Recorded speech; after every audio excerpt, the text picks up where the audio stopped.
Hello and welcome to this episode of Hampton Roads Business Live. My name is Rory Graham and today we have a really interesting episode for you.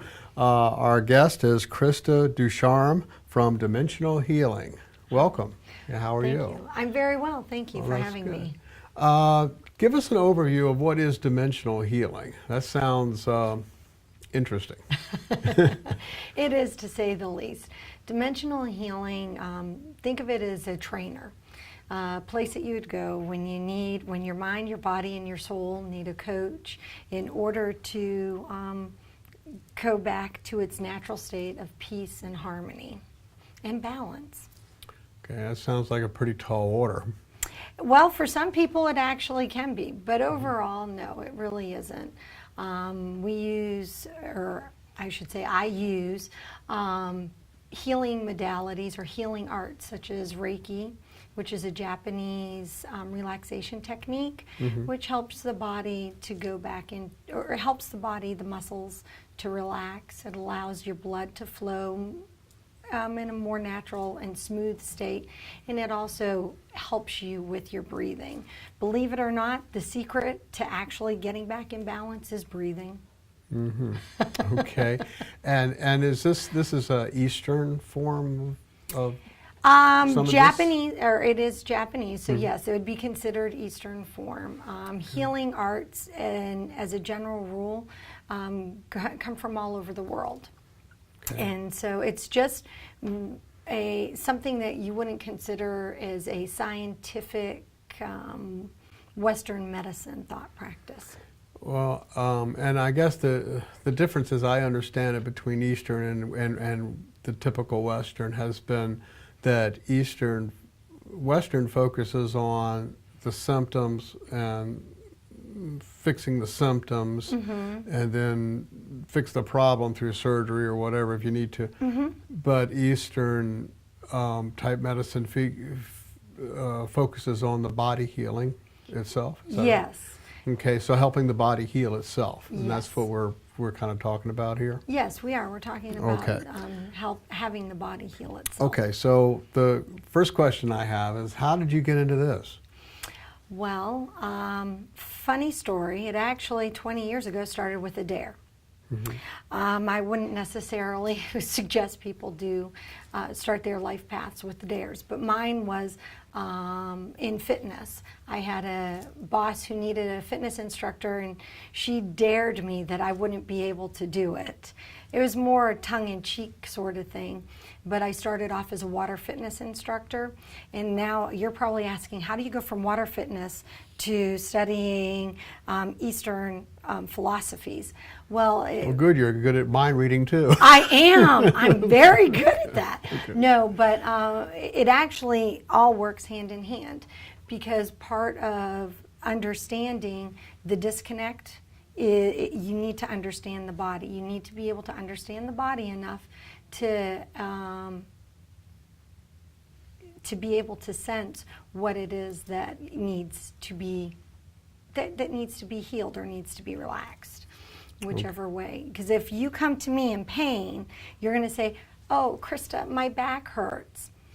Well, it may be your back that's in pain, but it actually may be your abdominals that need the work. Okay, all right. And so,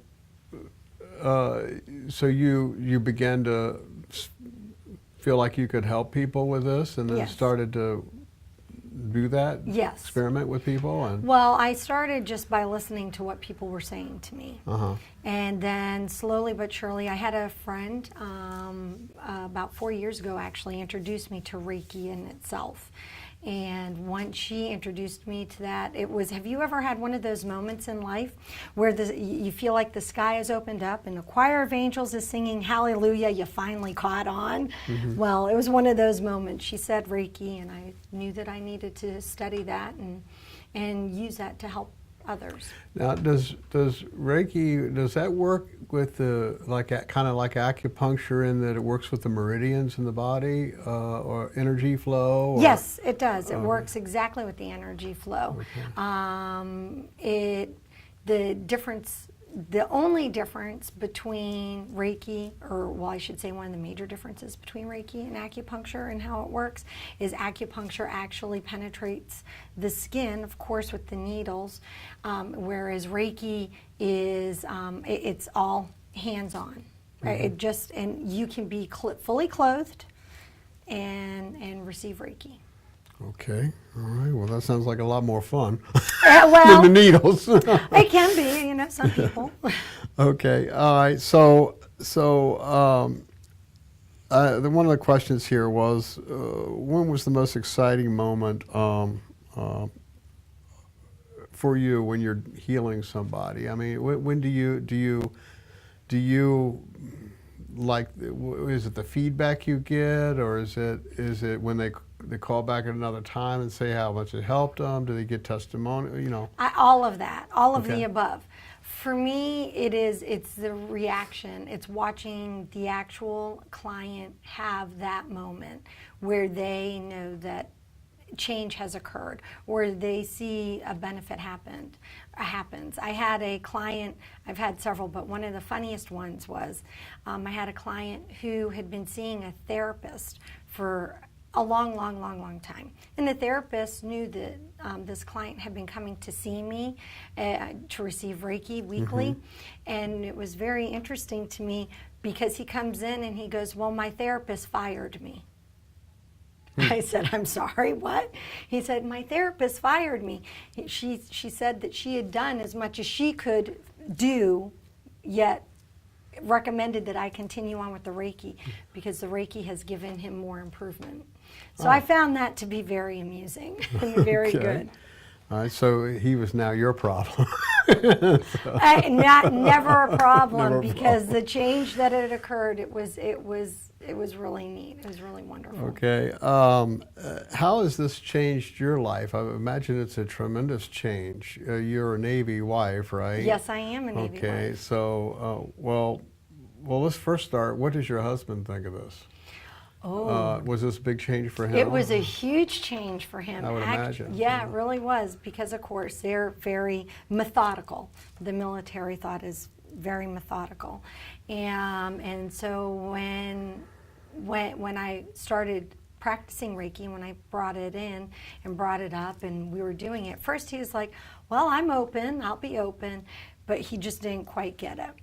However, he has seen the changes and it's improved my health, his health, our kids' health, even our animals, and even my clients. So for him, he's just like, okay, I can work with this. This is all good stuff.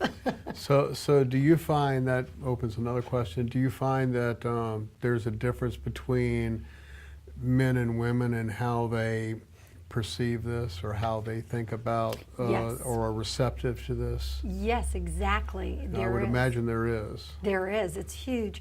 The masculine energy has a tendency to be very logical, and men have a tendency to be very logical in thought, whereas women, our energy is more intuitive, and women are more open to possibilities. So for the most part, women are far more open. Now I do have a well mixed balance of clients that are male and female, and the men who I have worked with and who have come to work with me, for them you can tell that they were apprehensive. At first, they're like, I have no clue. But once I start explaining and talking to them and speaking the language that they understand, they become more at ease. And then typically after the first session, they're all hooked. Okay, well, that's good, because I know that men are very left brain. They're very logical, and they don't, a lot of times they're not in touch so much with picking up signals. I tell my wife that all the time. So if you want to tell me something, just tell me. Don't hint. Don't wait for me to get it. Yeah. I'm not going to get it. There you go. Maybe not going to get it. So, Yeah. Okay. All right. So another question I had here is: do you see people's awareness in changing about holistic healings and stuff. And I would imagine that with some of what I've seen, I mean, they're using acupuncture and things, even at the medical schools, and they're teaching it and all. So there is that change going on. Yeah. Do you see it with what you're doing? Oh, definitely. I find that people, not just my clients, but overall, people are becoming more open to holistic or healing arts, and opening their mind to the diversity of possibilities. I know that there are many physicians that do use Reiki practitioners in their practice. I know Dr. Mehmet Oz is one at the Presbyterian Hospital up in New York City.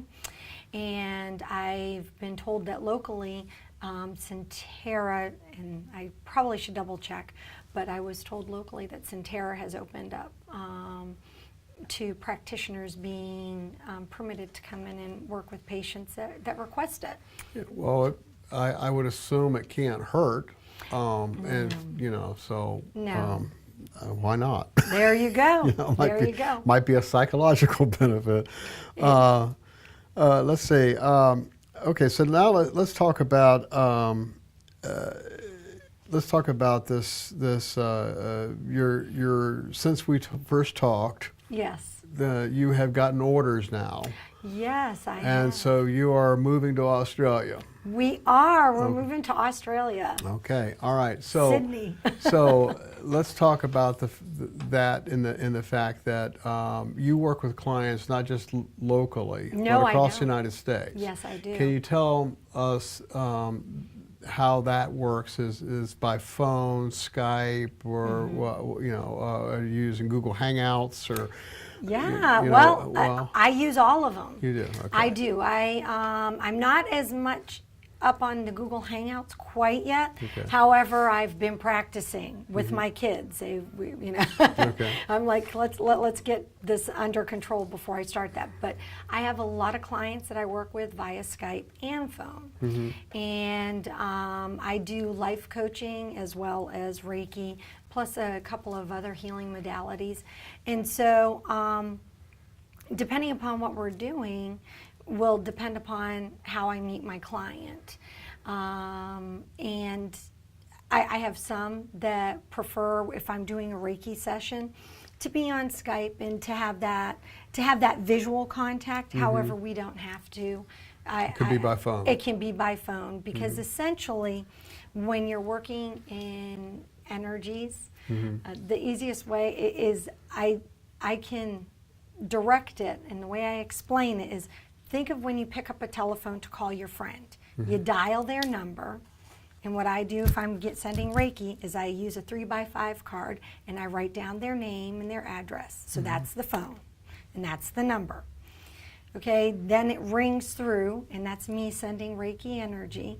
When your friend picks up the phone at the other end, that's the Reiki being sent and received. And so I can send energy.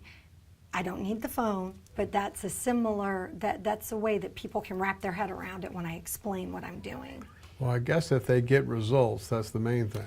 And they do. They really do. I had a client last week who had that horrible stomach flu that's been going around, that stomach bug. And she called me. She had to cancel an in-person session. I said, well, let me send you Reiki. Got a phone call back. She's like, I don't know what just happened, but I am 100 times better. And so, yeah. Well, I know that they had, there's a scientific experiment that was done, and it has to do with quantum physics, and it's called, I'm going to botch this, but it's like, I think Einstein called it spooky something from a distance. It's where they took cells and they split them in half, and they had like one in California and the other half in New York, but they stimulate the one in California, the one in New York reacts. Yes. And they know it happens. They don't know why. Well, they know they don't know why. They don't know why. And That's okay. funny story. Go off on a story here for a second, but I was sitting next to a professor of quantum physics in a plane. We were going up. I was going up to shoot a job in Boston, and he was going to lecture at MIT. And I happened to look over at his laptop, and he had this quantum physics stuff open. And I said, you know, that's funny. I said, I'm reading a book on that right now. I said, I got to tell you, I don't understand it. He said, I don't understand it. And he says, and if you hear anybody that tells you they understand it, they're lying. No one understands it. He said, we know it's working. We just don't understand why yet. Yeah. And he says, but we're working really hard to find out. So it was kind of interesting him explain that. So when you say that I'm doing something here and it affects somebody in the United States from Australia, at first that's like, oh, wow, that's kind of weird. But then again, there are scientific experiments that show that there's something going on that connects everything by energy, and it's a very interesting, study. You can really go down a rabbit hole. You can get very lost in it, but no, there is, and it's fantastic. Science is trying to figure out the why, and I just decided I don't need to know the why.